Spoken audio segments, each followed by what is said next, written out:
Let me ask you something. When was the last time you said yes and you meant no?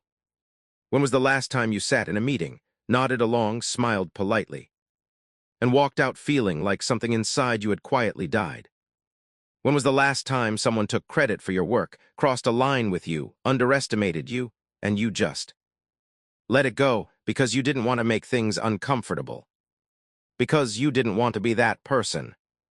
I want to talk to you today about something that nobody tells you when you're growing up. Nobody sits you down and says, there is a version of nice that will destroy your life. They teach you to share. They teach you to be polite. They teach you to consider other people's feelings. And those are good things, genuinely good things. But somewhere along the way, be nice became be silent. Somewhere along the way. Be kind became don't have needs. Somewhere along the way. Be considerate became make yourself small so that everyone else can feel comfortable. And today, I want to draw a very clear line between those two things. Because when you stop being that kind of nice, the self-erasing kind, the people-pleasing kind, the shrinking kind, everything changes. The cost of compulsive niceness. Let's talk about what compulsive niceness actually costs you. Because it's not free. It has never been free. You've just been paying the bill without reading the receipt. The first thing it costs you is your time. Every time you say yes when you mean no, you are spending hours of your finite, irreplaceable life on someone else's agenda. You are working late on projects you didn't choose. You are attending events you don't want to be at. You are answering messages at 11 o'clock at night because you don't want someone to think you're unavailable. Your time is the one resource you cannot earn back. And you are giving it away, not out of generosity, but out of fear. Fear of being seen as difficult, fear of disappointing people, fear of conflict. That is not generosity, that is anxiety wearing a smile. The second thing compulsive niceness costs you is your identity. When you spend years molding yourself to what other people need. When you reflexively adapt to every room you walk into. When you curate your opinions based on who's listening, you lose track of who you actually are. I've spoken with people in their 30s, 40s, even 50s who sit across from me and say some version of the same thing. I don't actually know what I want. I've spent so long focusing on what everyone else wants that I genuinely don't know. That's not a small thing. That's a crisis. That's an identity that has been slowly hollowed out, one polite accommodation at a time. The third cost, and this is the one people least expect, is your relationships. You'd think that being nice would make your relationships better. And in the short term, it creates a kind of frictionless surface. People find you easy to be around. Nobody ever fights with you, but here's the problem. Nobody actually knows you. The version of you that people like, the agreeable, accommodating, never difficult version, that's not you. That's a performance. And you can't have real intimacy with someone who only knows your performance. Real relationships require realness. They require you to sometimes say, actually, I disagree. They require you to say, that hurt me. They require friction, the productive kind, where two actual human beings bump up against each other and figure out how to coexist. When you are relentlessly nice, you deprive people of the chance to know you. And you deprive yourself of the experience of being truly known. The difference between nice and kind. Now I need to stop here and make a distinction that is absolutely critical. Because when people hear stop being nice, some part of them panics. They think, am I supposed to become cold? Am I supposed to become aggressive? Am I supposed to stop caring about people? No, absolutely not. There is a profound difference between being nice and being kind. Kindness is one of the highest human virtues. Kindness is empathy in action. Kindness is choosing to see the humanity in another person and to act accordingly. Kindness is generous, warm, and deeply necessary. I'm not asking you to give up kindness. I am asking you to give up niceness. Because niceness, the compulsive kind we're talking about, is not actually about other people at all. It's about you. It's about your need for approval. It's about your fear of conflict. It's about managing how other people feel about you so that you can feel safe. When you're being nice in that way, you're not really thinking about the other person. You're thinking about yourself, about avoiding the discomfort of their disappointment, their anger, their judgment. Kindness looks outward. Compulsive niceness looks inward and then pretends to look outward. Here's a concrete example. Your friend asks for your honest opinion on a major decision they're making. You can see problems with it, real, significant problems that could hurt them.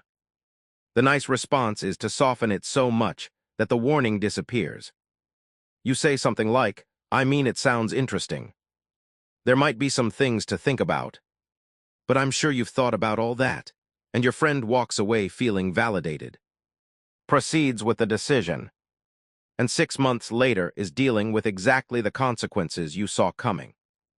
The kind response is harder, it's more uncomfortable in the moment. It's saying, "I love you, and because I love you, I want to tell you what I'm genuinely seeing here. There are some things that worry me." That conversation might be tense. Your friend might be defensive at first, but you gave them something real, something they could actually use. Kindness sometimes looks like friction. It sometimes looks like disagreement. It sometimes looks like saying a hard thing with a warm heart. That is not the opposite of love, that is love. Where the pattern comes from. To change a pattern, you have to understand where it comes from. And for most people, compulsive niceness has a story. It didn't just appear. It was learned. For some of you, it was learned in childhood. You grew up in a home where conflict was dangerous, where raised voices meant someone got hurt, where the safest thing to do was stay small, stay quiet, keep the peace. You learned very early that your needs were secondary, that your job was to manage the emotional temperature of the adults around you. That was a brilliant adaptation. At the time, it kept you safe. The problem is that you're still running that same program, even though you're no longer in that environment. The strategy that protected a child is now limiting an adult. For others of you, it came from a different kind of lesson, the lesson that being likable is how you survive. Maybe you were the kid who wasn't naturally part of the popular group, and you discovered that if you were helpful enough, agreeable enough, useful enough, people would include you. Niceness became your entry ticket. For others, it came from messages about gender, about culture, about what a good person looks like. You were taught explicitly or implicitly that good women don't make demands, that good men don't show vulnerability, that good employees don't push back, that good family members sacrifice without complaining. Whatever the origin, the pattern is the same. Somewhere you learned that having your own needs and boundaries made you dangerous, unlovable, or wrong. And so you started suppressing them, and then it became automatic. Here's what I want you to hear: that was never true. Your needs don't make you a burden. Your boundaries don't make you difficult. Your opinions don't make you arrogant. Your limits don't make you weak. They make you human. And humans with a clear sense of self, humans who know what they value, what they'll accept, what they need, those humans command respect. They create healthier relationships. They build better lives. What changes when you stop? So let's get specific.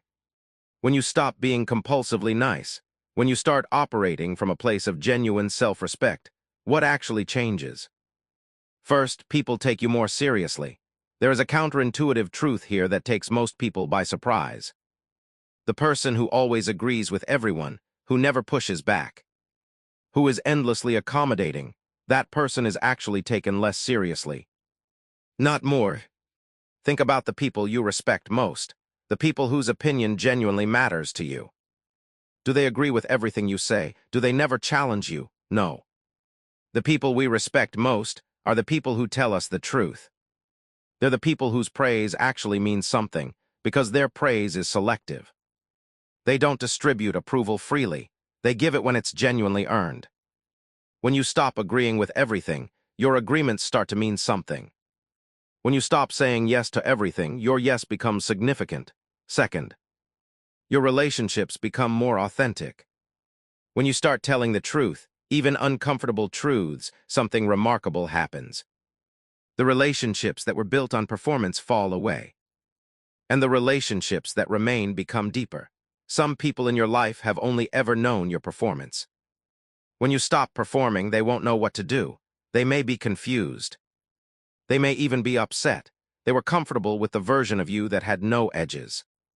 But the people who can handle the real you, the people who can sit with your disagreements and your limits and your actual personality, those people will lean in. Those relationships will become the most significant of your life. Real connection is only possible between real people. Third, your self-respect grows. Every time you hold a boundary, every time you say what you actually think, every time you choose your own needs over reflexive accommodation, you send a message to yourself. That message is, I matter. And this is crucial because self-respect is not something that is given to you from the outside. It is built action by action from the inside. Every time you act in alignment with your own values, every time you honor yourself, the foundation gets a little stronger. And every time you betray yourself, every time you say yes when you mean no, every time you swallow your truth to keep someone else comfortable, a small piece of that foundation erodes. You cannot build genuine confidence while being compulsively nice. They are incompatible. One requires that you make yourself the priority. The other requires that you make yourself the last priority. Fourth, you discover who your real supporters are. This is a painful one, but it is important. When you stop being infinitely accommodating, some people in your life will react badly. And their reaction will tell you something essential. Some people in your life, and I say this as gently as I can, have valued you primarily for your usefulness. They've valued you because you never say no, because you're always available, because you make them feel good without ever challenging them, because you make their lives easier. Those people are not wrong to be surprised when you change. But their discomfort in the face of your growth is important information. The people who genuinely love you will celebrate you finding your voice. They will respect your boundaries, even if the adjustment takes time. They will still be there. Pay attention to who responds to your growth with celebration and who responds with resistance. How to actually do it. So how do you actually make this shift? Because knowing you should is one thing. Actually doing it, when your heart is racing and the old patterns are pulling hard, that's another thing entirely. Start with small moments. You do not need to begin by confronting the biggest, scariest relationship in your life. Start with the small daily moments where you override yourself. The colleague who asks you to cover for them, again, and you are going to use that time for your own work. Practice saying, I can't this week, I have commitments. No lengthy explanation. No elaborate apology. The group chat where someone says something you disagree with and you'd normally just let it pass. Practice saying, I actually see it differently, here's my thinking. These small moments are where the muscle gets built. Start there, learn to pause before you respond. Most compulsive niceness is reflexive. Someone makes a request, and before you've even consciously processed it, you've already said yes. The reflex kicks in faster than the thought, so introduce a pause. When someone asks something of you, give yourself permission to say, let me think about that and get back to you. That pause is where your actual answer lives. It's where you can check in with yourself. Do I actually want to do this? Does this align with what I need right now, before the reflex takes over? Get comfortable with disappointment. This is the hard one. Because the entire reason compulsive niceness exists is to avoid disappointing people. And here's what I need you to hear clearly. Disappointing people is not a catastrophe. It is a normal feature of being a person with your own life. You will disappoint people when you hold your boundaries. You will disappoint people when you say no. You will disappoint people when you tell the truth. And most of the time, not always, but most of the time, they will survive. And so will the relationship. The fear that someone's disappointment will destroy everything is almost always larger than the reality. Practice tolerating the discomfort, sit with it, let it pass. Notice that you and the relationship are still intact on the other side. Choose directness over hints. One of the patterns of compulsive niceness is the indirect communication that comes with it. Because you can't say what you need directly, you hint, you sigh. You give one-word answers, you withdraw, you make people guess. This is not kind, even though it feels like it. It creates confusion. It creates resentment, yours and theirs, and it prevents real resolution. Practice saying what you actually mean. I felt hurt when that happened. I need more notice when you change plans. I'm not comfortable with that. Direct. Specific, without a 7-paragraph apology attached to it. Know the difference between compromise and self-betrayal. Healthy relationships require compromise. Two people have different needs, and sometimes you give ground and sometimes they give ground. That is not what we're talking about eliminating. What we're talking about eliminating is the pattern where you always give ground. Where compromise is never genuinely mutual because one person, you, has already decided before the conversation that their needs don't count. Notice when you're genuinely choosing to accommodate because it doesn't cost you much. And when you're accommodating because you're afraid to do otherwise. The first is healthy, the second is the pattern to interrupt. The person on the other side. I want you to close your eyes for a moment, or just turn your attention inward, and think about the version of you that is no longer compulsively nice. This version of you is not cold, they're not aggressive, they're not selfish. They walk into a room, and they don't immediately scan it for who needs something from them. They walk in as themselves, curious, engaged, but not on call. When someone asks for their opinion, they give it. Thoughtfully, warmly, but honestly. When someone crosses a line, they address it. Calmly, clearly, without drama, but without silence either. When they're tired, they rest. When they need help, they ask. When they disagree, they say so. When they're proud of something, they don't immediately minimize it. They take up space, they have preferences, they have edges, they have a self. And here's the extraordinary thing, people trust this person more. People feel safer with this person, not less safe. Because when this person says something is okay, you know it's actually okay. When this person says they love you, you know it's real. When this person says they'll show up for you, you can actually count on it. There is something deeply, magnetically trustworthy about a person who is honest about who they are. That person is already inside you. They have been there the whole time, waiting under all the accommodation. All the performance, all the compulsive agreeableness. They're waiting for you to let them out. Here is what I want to leave you with. Being nice, the compulsive, self-erasing kind, was never about other people. It was about protection, it was about staying safe, and it served a purpose once. But you are not that person in that situation anymore.